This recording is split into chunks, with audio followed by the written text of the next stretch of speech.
Good morning BCom second year students. Income tax की class में आपका स्वागत है। आज हमारा टॉपिक चल रहा है residential status of an individual. इसके आज हम प्रैक्टिकल क्वेश्चंस करेंगे। सबसे पहला है mister Mohanty, an American citizen, came to India first time on 1 April 2007.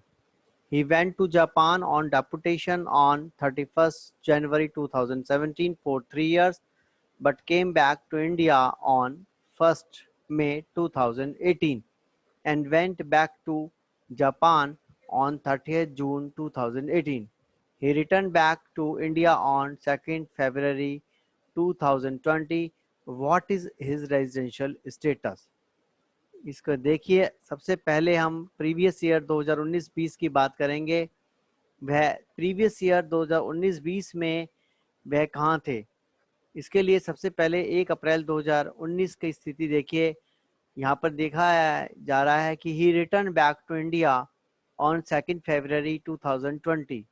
अगर वो 2 फरवरी 2020 को आए हैं वापस, तो 1 अप्रैल को भारत में नहीं थे, इसलिए 1 अप्रैल 2019 से लेकर 31 मार्च 2020 के बीच में वे केवल फरवरी के महीने में और मार्च के महीने में ही भारत में रहे। फरवरी में भी 29 माइनस 1 इक्वल टू 28 दिन फरवरी के दिन रहे और 31 दिन वो हमारे मार्च के रहे, तो केवल 59 डेज रहे। तो हमारी जो पहली बेसिक कंडीशन है कि वह गत वर्ष में कम से कम 182 दिन भारत में रहे हों, वह पूरी नहीं करते।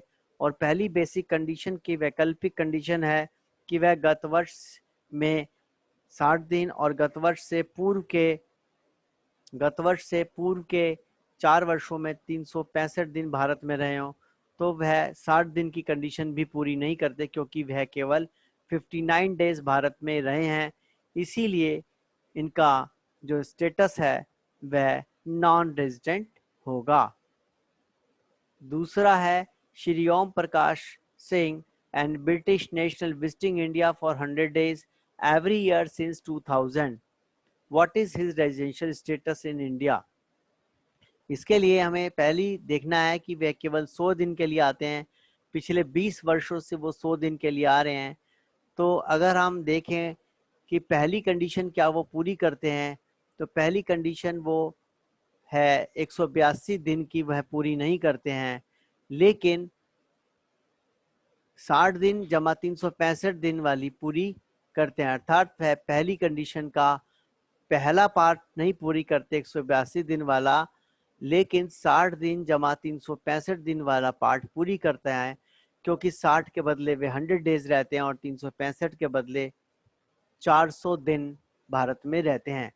एक एडिशनल कंडीशन है कि वह नंबर 2 जो है वह है कि भारत में वह 10 में से कोई से भी 2 वर्ष उपरोक्त शर्त पूरी कर रहे हैं, पहली शर्त पूरी कर रहे हैं, तो यस, चूंकि वो है 60 जमा 365 पूरी कर रहे हैं प्रत्येक वर्ष, तो यह माना जाएगा कि उन्होंने एडिशनल कंडीशन नंबर 2 जो हमारे पास वह है 10 में से 2 वर्ष की पूरी कर रहे हैं। अगली एडिशनल कंडीशन नंबर 3 है कि गत वर्ष से पूर्व के 7 वर्षों में 7 ईयर्स में 730 दिन भारत में रहे हों, तो वह इस शर्त को पूरा नहीं करते, क्योंकि 7 ईयर्स में केवल वह 700 दिन भारत में रहे हैं, जबकि उन्हें 730 दिन भारत में रहना था, तो वह शर्त नंबर 3 पूरी नहीं कर रहे हैं। अतः ये माना जाएगा कि उन्होंने पहली शर्त पूरी करी, दूसरी करी, तीसरी नहीं करी, उनकी निवास स्थिति हो जाएगी असाधारण निवासी, नॉट ऑर्डिनरी रेजिडेंट। प्रश्न संख्या 3 देखिए। श्री ओम प्रकाश भारतीय नागरिक, अमेरिका में पैदा हुए। जब वह 10 वर्ष की उम्र के थे तब वह भारत आए, और 25 वर्ष की उम्र के थे तब वह सर्वप्रथम भारत से बाहर गए। ध्यान से समझिए, पैदा हुए भारत में, अमेरिका में, जब 10 वर्ष की उम्र के थे तब वह भारत आ गए, और 25 वर्ष की उम्र में फिर वापस भारत से बाहर चले गए। मई 16 में अमेरिका गए और मार्च 2020 में भारत वापस आ गए।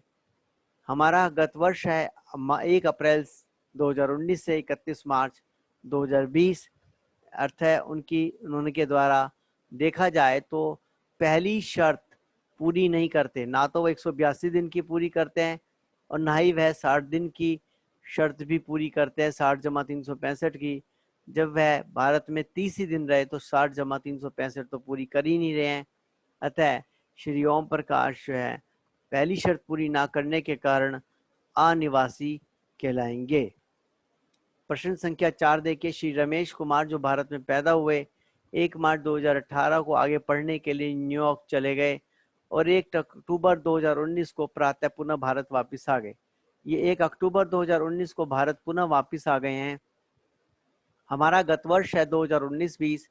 1 अप्रैल 2019 से 31 मार्च 2020 के बीच में यह भारत में 1 अक्टूबर से रहे हैं, तो हम यहाँ दिनों का गणना करना पड़ेगा।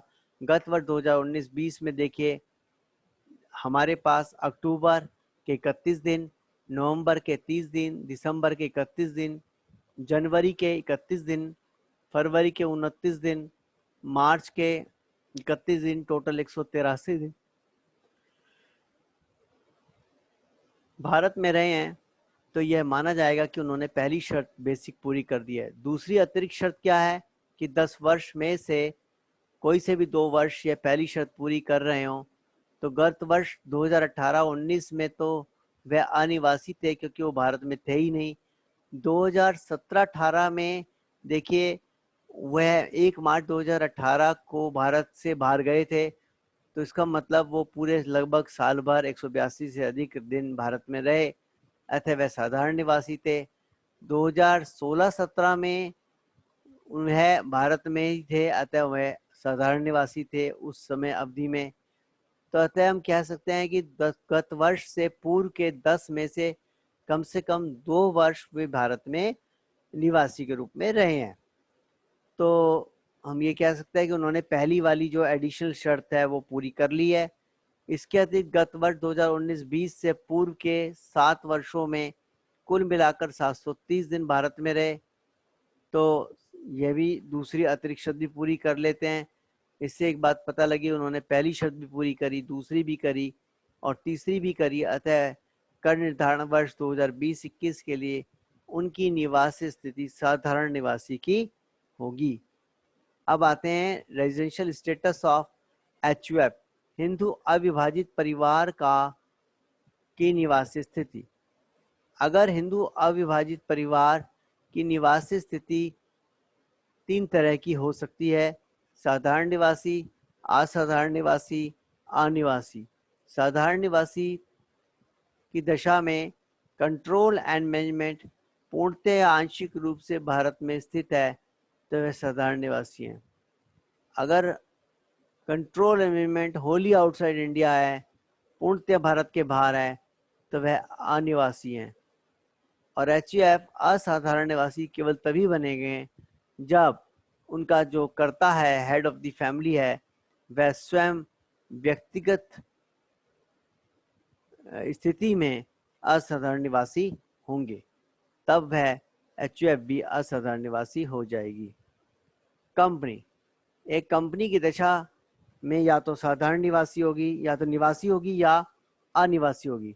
एक कंपनी निवासी तभी होगी जब उसका प्रबंध एवं नियंत्रण पूर्णतया भारत में हो।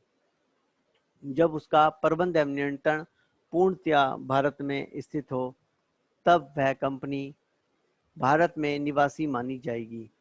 और अनिवासी तभी मानी जाएगी जब उसका कंट्रोल एंड मैनेजमेंट होली और पार्शली आउटसाइड इंडिया हो, तो उसे हम अनिवासी कहेंगे। इसी प्रकार से फर्म और एसोसिएशन ऑफ पर्सन और बॉडी ऑफ इंडिविजुअल की केस में देखेंगे कि ये निवासी तभी होंगे जब कंट्रोल एंड मैनेजमेंट पूर्णतः या आंशिक रूप से भारत में स्थित है, और अनिवासी तभी होंगे जब पूर्णतः इनका प्रबंध एवं नियंत्रण कंट्रोल एंड मैनेजमेंट भारत के बाहर स्थित हो। अब क्वेश्चन आता है, कंट्रोल एंड मैनेजमेंट से क्या तात्पर्य है बेटा? कंट्रोल एंड मैनेजमेंट प्रबंध एवं नियंत्रण से तात्पर्य HUF की दशा में उस स्थान से है जहां पर सामान्यतः मेजर डिसीजन लिए जाते हैं, और सामान्यतः मेजर डिसीजन कर्ता के द्वारा ही लिए जाते हैं एचयूएफ में। इसलिए ऐसी स्थिति में एचयूएफ का कंट्रोल एलिमेंट उस स्थान पर माना जाएगा जिस स्थान पर उनके निर्णय लिए जाते हैं।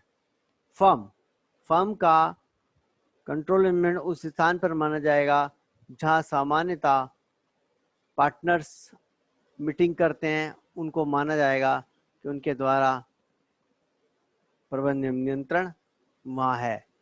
इसी प्रकार से कंपनी के बोर्ड ऑफ डायरेक्टर्स की मीटिंग कहाँ होती है? कंपनी को 4 मीटिंग कम से कम करनी होती है एक कैलेंडर ईयर में। तो कंपनी के मीटिंग के स्थान जहाँ से प्रबंधन नियंत्रण माना जाएगा। उम्मीद है आपको समझ में आ गया होगा। Thank you very much income tax students.